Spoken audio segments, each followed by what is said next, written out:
Well, We are now live. Like crazy. Okay. All right, so we're live.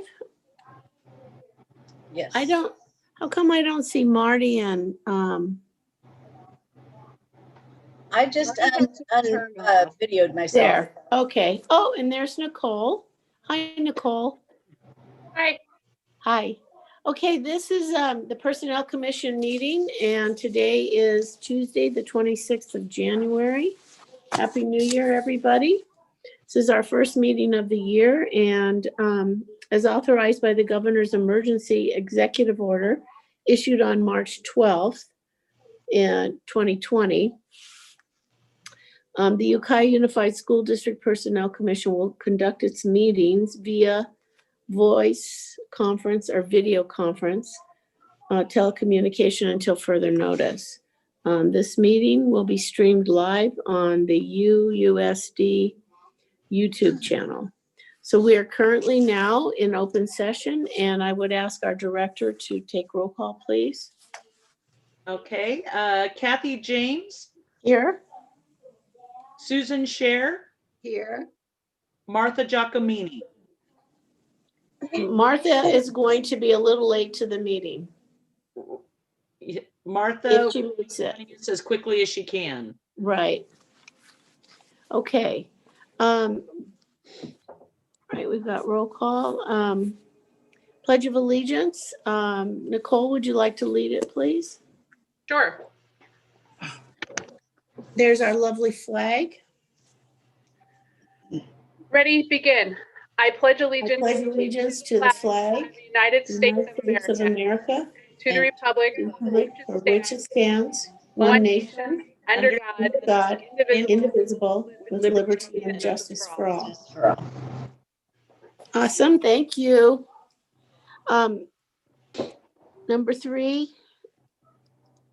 Number 4 on our agendas, I need an approval, so I need a motion and a second for today's agenda. I move to approve today's agenda. And I'll second that motion. So we have a motion and a second to approve the agenda. All in favor signify by saying aye. Aye. Aye. Opposed? Okay, motion passes.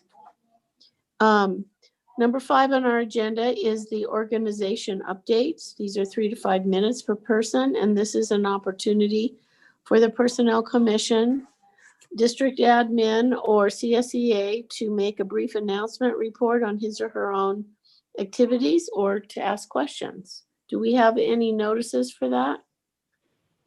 No. Lisa said that she was going to try and make it, but she wasn't sure if she would make it at the beginning of the meeting. So Somebody's on that we can't see. Oh, it's Lori. Okay. All right. Anything from any of those of you who are present who would like to speak to anything? Okay. So community input is number 6 on our agenda, and it's 3 to 5 minutes. And these are members of the audience are welcome to address the commission on items that aren't on our agenda. And do we have any slips for that? we do not. Okay, so we're gonna just keep moving along. At this point, I need a motion to approve our consent calendar, Kathy, before we do or that, agenda, I mean. I just have 2 slight corrections to the minutes. Okay, I know this is, I'm almost embarrassed to point this out, but I couldn't help myself. Number 1 under open session, there's an H missing in channel under YouTube channel. It says panel. Thank you. okay. And the other thing is, maybe I'm misremembering, but I thought under closed session, it says no action was taken, but didn't we have some AP requests that we went over? We had one that did not finish getting the backup information, so it was pulled, so we really didn't have one. Was that the only one on our agenda? Yes. Oh, I could have sworn there were others. So, okay, my mistake. All right, well, given that, Okay. are we ready for a motion then? Yes, yes, Okay. please. So I move to approve today's consent agenda with the one minor correction to last month's minutes. Okay, and I'll second that motion. So we have a motion and a second to approve last month's minutes, which are inside the consent agenda. So what we're approving is the entire consent agenda. All in favor signify by saying aye. Aye. Aye, opposed? Okay, motion passes. Number 8 on our agenda are our reports, and this is where our Assistant Superintendent Nicole Ginsler, our human resource person, do you have a report for us? Certainly do. I actually have a hefty report, so I'm going to try to be concise with what I share without leaving some things out. There's a lot going on in Ukiah Unified and in schools all over, obviously, with COVID. Some recent things that have that are going on in our district is we're updating our COVID safety plan. It was previously called, I think, our reopening plan, but the California Department of Public Health came out with a new guidance on January 14th, I believe. And between that and OSHA's guidance, we have to have certain elements in our COVID safety plan. And so we're revamping that plan, retitling it COVID safety plan, and incorporating all the things that we're required to incorporate for OSHA and the CDPH. So we've been sharing that plan with all various stakeholder groups, including our unions and CSCA. We had negotiations with CSCA earlier this week, which I'll talk more about, but they've seen it and are supporting the COVID safety plan. The COVID safety plan is one of those documents that is almost always in draft form. When we submit it to the state, it will not say draft on it. But obviously, if we get anything from the state saying that we need to change it, we will be changing that document. The governor made a proposal, the governor's new plan for reopening schools, I think that went out in December. In his proposal, he proposes that schools have a reopening date, and he's wanting to get schools open by February 15th, K through 6. And he has various elements of his proposal. Included in that is a tiered approach as far as opening transitional kindergarten through 2nd grade, and then up to 6th grade, even when school districts are even in counties where they are in the purple tier, as long as the case rate is lower than 25 to 25 positive cases a day per 100,000 residents. Because we're such a small county and we don't even have 100,000 residents, for us, that's a case rate of 22.68 a day. So when we get to that, and I believe we have to have that for 5 consecutive days, that's one thing to tick off to reopening. The other thing is we have to have a COVID safety plan. So that's why we're madly working to get this done. So we will be submitting the COVID safety plan to both our county and there's a state agency that we submit it to. And they have, I think, 8 working days to respond to us if there's anything deficient in our plan.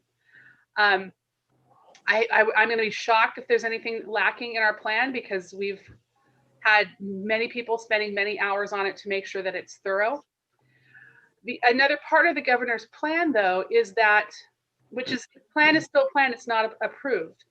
But his plan is that if schools have the COVID safety plan and their unions have an MOU, some say a consultation, others say a signed MOU stating that the union will support the COVID safety plan, and the district is able to open by February 15th and does open by February 15th, that those districts get funding, and I believe it's $450 per ADA. So that's a chunk of change. Here's the other part of his plan, that if the district has submitted their COVID safety plan and has the support of both unions, but they're not able to open because their case rate is below 25 or is above 25 per 100,000, if that's the only thing keeping them from reopening, that they would still get the funding.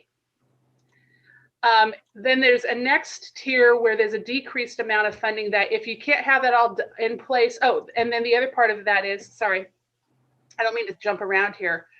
The other component of his plan is that this all be submitted by February 1st.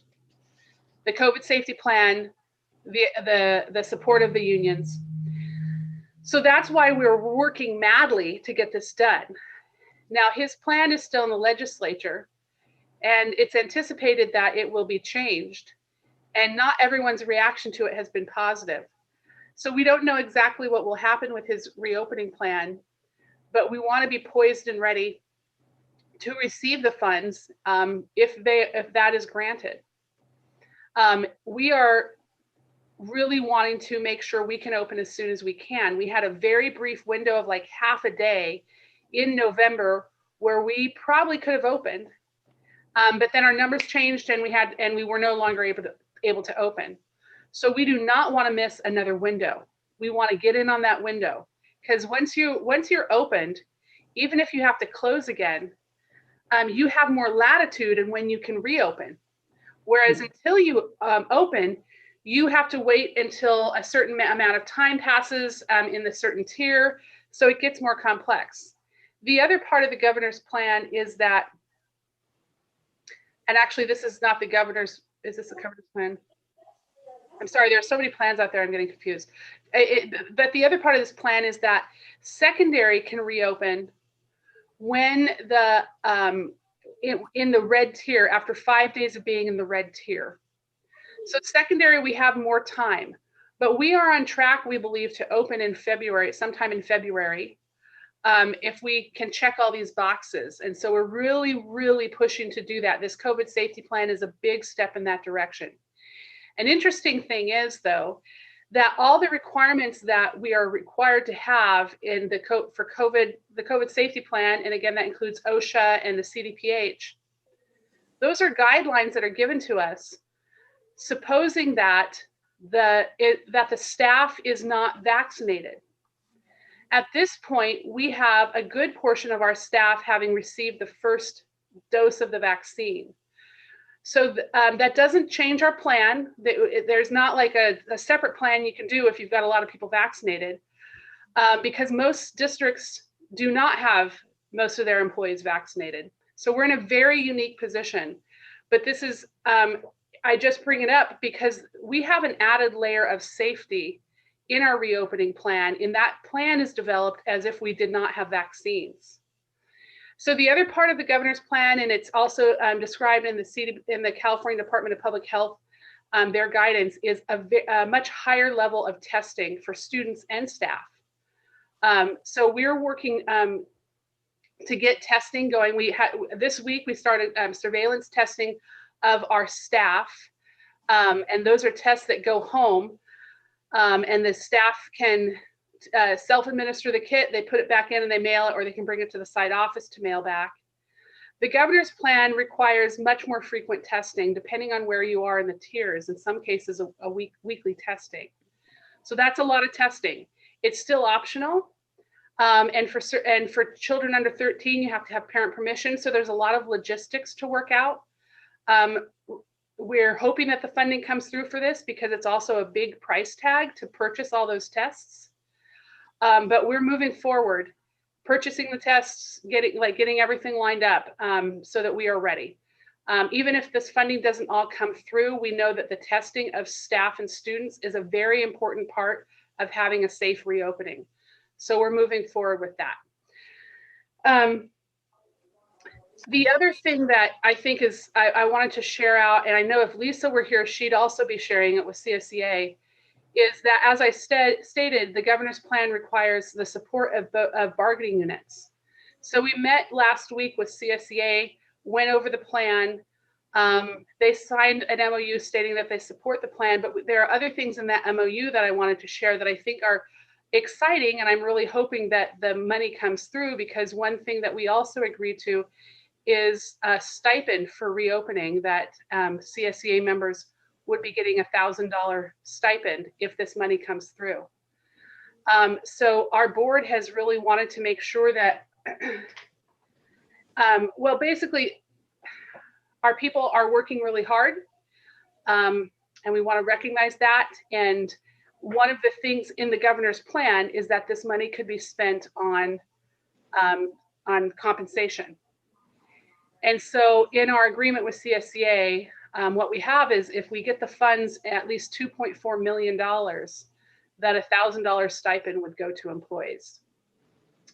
So that's an exciting benefit. Another benefit I wanted to highlight that is not contingent of two other benefits I wanted to highlight that are not contingent upon the governor's plan, but are things that we're just moving forward with, is that we are going to maintain the Families First Coronavirus Response Act leave.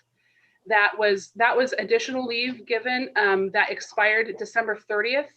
What we've agreed is that we will continue with that additional leave for employees, but not for childcare, because that was one of the things that people could use it for, is if due to schools being closed, they had a childcare issue, they could get this additional leave. And so basically it's an additional 10 days that can be given to employees for things like quarantining, or if they fall ill due to COVID, or if there's just, they wake up with a sniffle and they feel like, oh, I shouldn't go to work today, because we're telling them, do not come to work if you're exhibiting signs. We felt like the district felt that this was an important benefit to offer, because we want to make sure that it is easy and painless for employees to not come to work if they're feeling ill. Now, not without some sort of guidelines and limits, but certainly if they wake up with respiratory issues, we want them to know, don't come to work. And we didn't want them to feel that there was any penalty. So now, even if an employee has used up their leave for something else, they have this leave. Now it's not endless, so there are 10 days there. Some employees used up all this leave already for childcare primarily in the fall, but the vast majority of employees still have this leave available. So that is a really exciting benefit that I'm so proud that we're offering, because I think it shows our commitment to reopening safely. And then the other thing that we're offering is childcare to employees. Once we move to reopening under a hybrid model, that we will offer childcare to employees if their children are currently enrolled in TK through 6, and the childcare is provided at that child's school, not at the parent's school.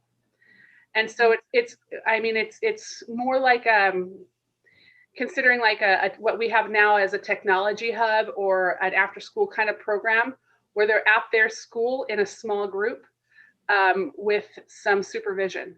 So that I'm very pleased that we're offering that, because we want to take out as many roadblocks as possible to getting schools open with our regular staff and not with subs. And we know that childcare is an issue that some people will have. So, there is one other thing that I was going to share, and that is there's actually two other things.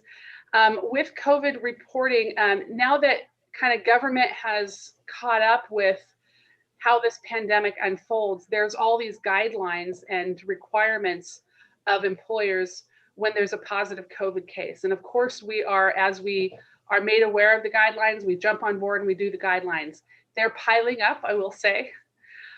So some guidelines that we now have are, if there is an employee who is exposed to COVID at work, and exposure is not just like walking by and waving at somebody, it's 15 minutes cumulative over a 24-hour period with or without a mask.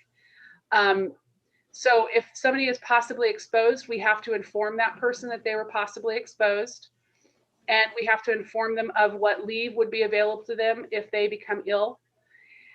We have to give them that notification in writing. And so there's a template that we follow. Of course, that's not all we do. Before we send them some cold, empty letter, we first give them a phone call and tell them that they may have been exposed. We do have to follow HIPAA. We can't tell them who may have been the person that they were exposed to, but we can say they may have been exposed. Fortunately, most of our employees are very upfront, and they're calling their coworkers before we do, saying, hey, you should know I just tested positive. So they can do that, but we cannot. And so we have people stay home when they're exposed, and we definitely err on the side of being very precautious. We just have a handful of people today that we said, you know what, I don't think it's been 15 minutes that you were with that person, but when in doubt, stay home. So we have to report to the people that they were exposed to. We also have to report to the union leadership who was possibly exposed. We have to do both those reporting, I believe, within 24 hours of finding out. In addition to that, we have to report to public health any positive case, student or staff, and we have 24 hours to do that as well. So the reporting with public health, we've been working with public health to get that kind of the details of that ironed out, because it's not just, hey, this happened. We call them, they send us an email, we log on to a system, we enter the details in the system. So we'll be doing a training with some of our staff that will be in charge of reporting for their school sites. What we think is how this is going to play out is school sites primarily will do the reporting of students that test positive, and HR will do the reporting of employees that test positive. So this is, we had one individual who tests positive, and between reporting the information for that person and then all the individuals that were possibly exposed to that person, it's a chunk of time.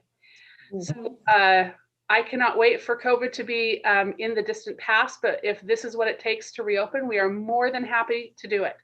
And we want to cooperate with public health in their really difficult work of contact tracing. And that's why this reporting to public health is super important, because we actually have the ability to get some of the contact tracing within our system done much more quickly than they ever could, because we have all that. We know the students, we know the staff, we have their phone, so we can do it like right away, whereas they're waiting till the reports come to them.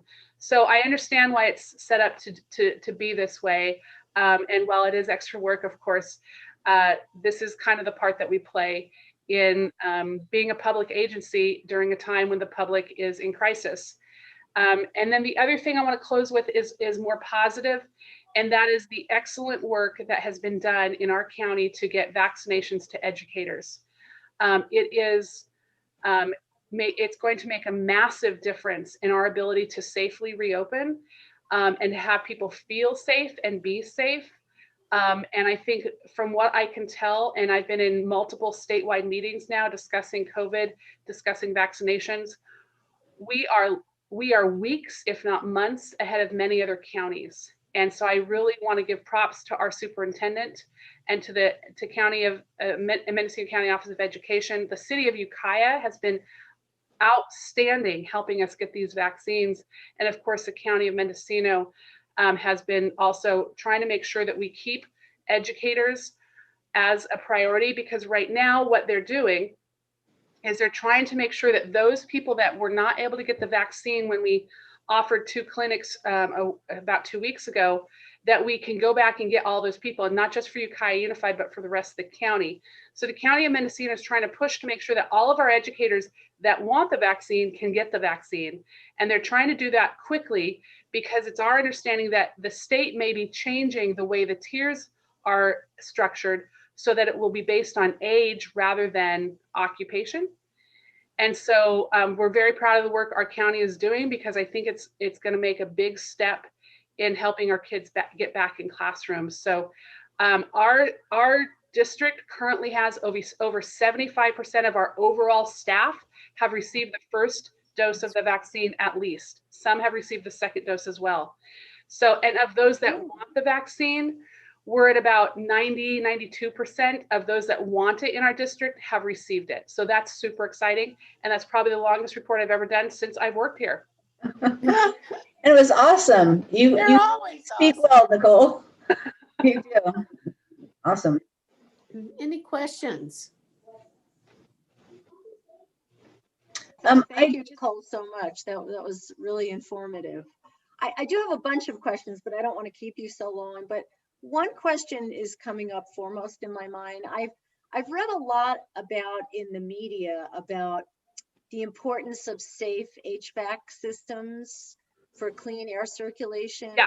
And particularly, we have some classrooms in modulars, and I always when my daughter was in a modular, I was always concerned about the air quality during safer times, but I'm wondering, especially now, is there any of that funding that you're getting being put Yes. into We have equipped every modernizing? single classroom so we've got a new or replaced air filters where that was needed. We've got a MERV 11 strength air filter, which is a pretty high air filter. It's the strongest our HVAC systems will take. In addition to that, in every workspace and every classroom, because that's a workspace, we have, we call them air scrubbers. I think there's a different term for that. But it's like a hospital grade air purifier, and you place them based on square footage. So for example, this building I think has 11 of them. They're indoors, and so they're just on 24/7. They're just on. So we have those in every classroom, and in larger spaces we may have 2 to 4. It just depends on the space, because like I said, it's based on square footage. So we've done a super thorough walkthrough and looking at HVAC. We have changed all of our bathroom water faucets to touchless. We have gel dispensers outside of every classroom. The number of safeguards that we have it seems endless, but yeah, it has been a concern, and that was something that that we have addressed. Okay, thank you. That's great. I have a question. So that's great, the percentage of our teachers who have been offered and have had the shot, the first dose. What if somebody doesn't want to have it? Good question. At this point, staff members are not required, employees are not required to get the vaccine. That does not impact whether or not they are required to physically report to work before kids arrive or after kids arrive. So we've let people know the choice is yours. At this point, you're not required to get it. And in fact, at this point, if you do get it, you're not required to tell us. We do appreciate them telling us so we can stop trying to find a vaccine for them if they have already received it. But we've also said, whether or not you get it, you will still be expected to report to work when the time comes. Okay. Okay. All right. Well, I don't have any other questions. That was really, really a really good report. I took a whole bunch of notes. Thank you, Nicole. Anybody else? Okay. All right, Marty, you're on. You know, the bad thing about following Nicole is that she steals all the wonderful things that I have to share with you all. But so in addition to all the hard and amazing work district administration has done throughout this process of trying to get students in school, trying to keep our staff safe, and just do the very best for our employees, which I'm just always so grateful for. I have some updates on our January fun facts. We are now up to 51 applicants for the month. And I had opened up Indeed this morning and there were like 20 new applicants. So Wow. busy trying to get them processed and geared up or ready for interviews and eligible for interviews. So I'm really excited about that. We held 2 more interviews on Monday, filled 3 positions. So I'm very excited about that. And we currently have 10 open positions in addition to some bus driver, which bus drivers are a little unique in that training has just been very cumbersome with COVID because there's so many delays involved. So trying to get as many people on board for bus driver or backup bus drivers, utility drivers as possible. A lot more work involved than any of our other positions. So I would like a big shout out to Anne and the rest of the transportation team in trying to work through that process. And so far year to date, we have filled 76 positions. So I'm pretty excited about that. That's great. That's great. Very good. Okay, any questions? And our fingerprinting is going well. Yes. Mhm. Thank you, Lori. Saving our people money and getting our results so quickly. That's good. That's So, really good. Marty. How quick is the turnaround? Minutes in some cases, or a day, but usually within a Oh. half hour or an hour. Oh Mhm. my gosh. Yeah, it's great. I just have a quick question. Marty, do your statistics about classified employees not wanting to get vaccinated mirror Nicole's about teachers, that small percentage? Actually, the HR department is the one who sends out the surveys, and they have, again, communication is amazing. They've sent out multiple surveys and information to staff through various means, and so Nicole could probably answer that better than I. We don't have it broken down between classified and certificated. So I don't have that. We have the whole staff as a whole. I will say that we have included in our total number, which at this point is probably around 650 people vaccinated, maybe a little bit more than that. Included in that are some both certificate and classified subs. And we did that because when we reopen, we're going to need to have subs available. Mhm. And consultants and various people that are actively working with students, even though they're not full-time employees for Ukiah Unified. And many of those that initially said that they were either undecided or did not want the vaccine have changed their mind. And that's been fine. Today, we did turn a list of everyone that we had as of today of those who were either new hires or additional subs or had changed their mind. We also did a phone call to everyone who didn't complete our survey to make sure that everyone, in the event that they just didn't see that email, which there were many of them. So if they didn't see it, it means they're not checking their email. But we did personal phone calls to every single person who did not respond to our survey, just said, let us know if you want it. And if not, that's fine, but we need to know so we can get you on the list. So our total list right now, which includes an additional probably 12 subs, is an additional 65 people, I think, that want the vaccine. And that's, again, either they changed their mind or some were not available on the first dates that we scheduled it. So we just had to postpone them. So also some new hires and some subs. Right. And so as new hires contact us to say, how do I get on that list? We're working really closely with HR to accommodate and to get them, pardon me, vaccinated. So again, big, huge thank you to HR for all helping with all that. It seems that there's a lag right now in the county receiving the shots, but I'm so happy that, and it seems like they're really pushing for 75 and older. So it's really great that the teachers and our classified people were put in front with the responders, first responders, because they are first responders in a way. Yes. And on a final note, it's snowing here in beautiful downtown or Lower Lake. Oh, How nice. that's great. We had some flurries here in Ukiah, and I think people who live in Willits took off because of the rigid grade closing, Yeah. possibly. Yeah. Nicole, are you home? No. Oh. Okay. Travel safe. Well, Martha, glad you made it. Oh, is she there?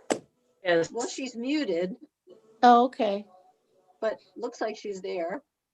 Okay, we'll unmute. Can you hear me now? Yes, Oh, hi. yeah. Okay. That's great. Yes, sorry for my tardiness. I was not expecting to encounter snow in Willits, so. Oh, Oh, Well, we're glad to have you. We don't see your face, but are you Oh, choosing God, to do really? that?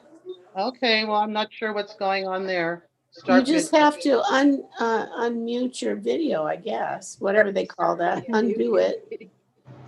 Well, it's Well, and not. I stop my video when my internet gets sketchy. Okay, it's not allowing me to oh, here we Oh, go. there you you can are. try for a Oh, flash. No, We it's, saw you for a it's, flash. yeah, it's going in But and out. Martha It's, sometimes has problems. She gets kind of echoey. Yeah, yeah, it's that's good. like Your the- voice is good. So Okay, well, we'll that's, take your voice. okay, we'll keep it at that. Okay. All right. So Martha, I don't know, when did you come in? Did you hear the reports? I just heard a little bit of Nicole's at the end, which I'll listen to when we're done with our meeting Okay. online. But I am Okay. so happy for UUSD being able to get everybody, whoever wanted the vaccines, to get one step closer to getting back to school. I think that's fabulous. Yeah, Yes, no good thing. kidding. Yes. All right. So I'm going to move into our actual items. And our first item, 9.1, is an action item, I believe. It's discussion and action. And it's our, the PC rule 403.10 meetings. And I believe this is our second reading. Right. That's correct. So you see, we had talked about removing except in August and then adding at the discretion of the commission. Mm-hmm.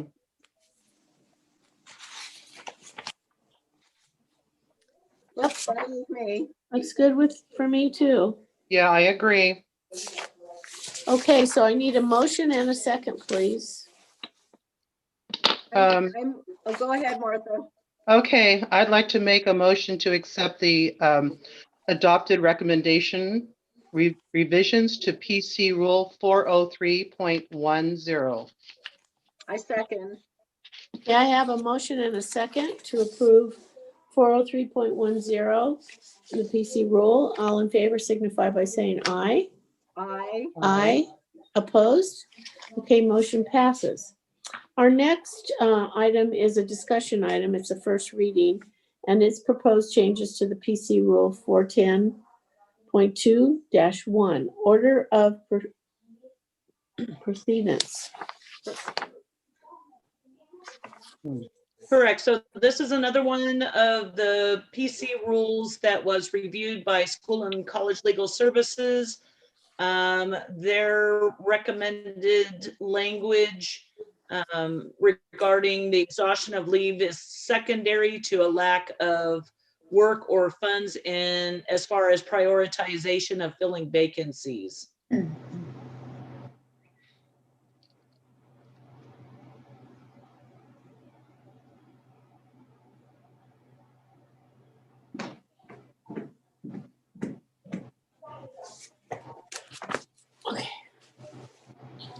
All right, so any discussion?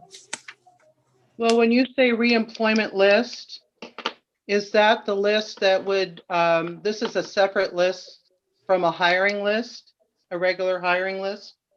Correct. So we have to, based on priorities, reemployment lists get first priority when a vacancy is there. That's the first thing we have to look at is there anybody who is on a reemployment list that has priority? Okay. If there isn't anyone because of lack of work or funds, and then we go to, okay, is there anyone who had exhausted all their leave but is now able to return? And then we go to, okay, is there anybody currently filling such a position that it's a transfer? And if there's no one in that case, is there anybody who is eligible for a promotion? Right. And then open it up to anybody applying. So it's really important that we follow that prioritization, but we just need to make sure that people understand that someone who's been laid off for a lack of work or lack of funds gets priority to a position over someone who has exhausted all their leave. Right. So they're top of the list then. Right. Wonderful. Yes. Okay, and you said this is in accordance with the ed code? It is, and it was, again, the recommendation of adding that verbiage from School and College Legal Services. Okay. All right. Anything from Nicole? Okay. All right, so this is our first reading, so we'll bring it back next time in February. Thank you. Okay. Item 9.3 is also a discussion item, and it's proposing changes to the PC Rule 412.1, the length of probationary period. Correct.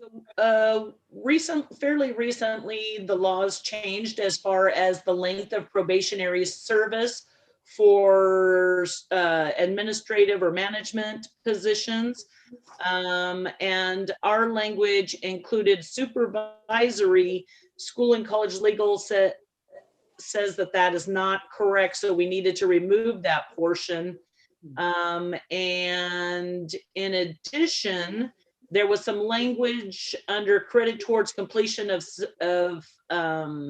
probation shall include sick leave or other paid leave or unpaid leave, including, and there was a whole list of other stuff, and they said that is not accurate, that you can't exclude how a person obtains probation, and so that part at the bottom that's in red with the strike through needed to be removed, as well as the reference to one of the ed codes, because it really wasn't applicable to this particular PC rule.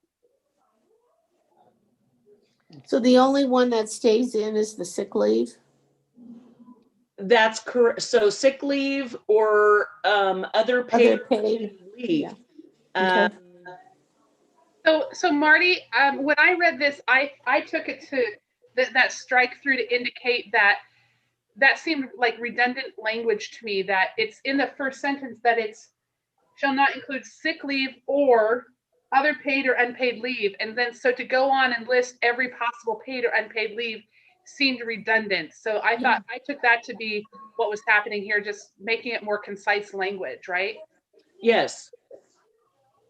And so it's not Simplify. changing anything about our probationary period. It's just, right, in my understanding, it's just it's making it more concise language. It is. I hold on one moment here. There's no provisions to allow the commission to exclude time served in these areas. Overtime is a misnomer. The requirement is not the hours of accumulation over a 6 months, it's working days in a 6 months. So it doesn't really matter how that time is, what hours, it's that it's time served. So it was really important that we eliminated all that, as you say, redundant language, just for clarification, that we make sure that it is as precise and as possible. Right. And so for example, and I don't see this as changing anything. So for example, if somebody's hired and they're probationary in like say June, and then they work summer school, and it's outside their contracted time, that time in summer school goes toward that's part of their probationary period. However, work days that they are sick or otherwise not at work do not count toward their probationary period. It's only days that they report to work. Correct. Yeah. So that's not a change, and I appreciate you making this more concise. I just have a question about the first paragraph. Yes. If we're eliminating supervisory in line 3, shouldn't Yes. we be consistent and take out the possible supervisory designations 2 lines later? It's the 4th, or how many? Yeah, lines? you're right. Yeah. Executive, administrative, or supervisory. So I think we need to be consistent and take it out both places. Are any of those positions then in the supervisory category? What was the question, Susan? The question, Nicole, is we've deleted supervisory in the 3rd line. Yeah, that makes sense. Appears again, employees designated as executive, administrative, or supervisory, and it lists about 7 or 8 positions. Mhm. So if any of those are supervisory, shouldn't they be taken out of that list? They're all supervisory. They're all also administrative.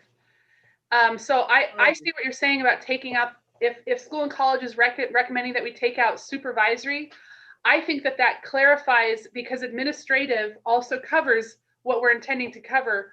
Whereas Oh, we have okay. non-administrative positions that sometimes have supervisor in the title. And Right. Yes. those are not covered here. So this is kind of confusing. So I think taking out supervisory, but leaving all those positions that are also administrative makes sense. Okay. Okay, So 'Cause just it take is out or enforcing that. supervisory.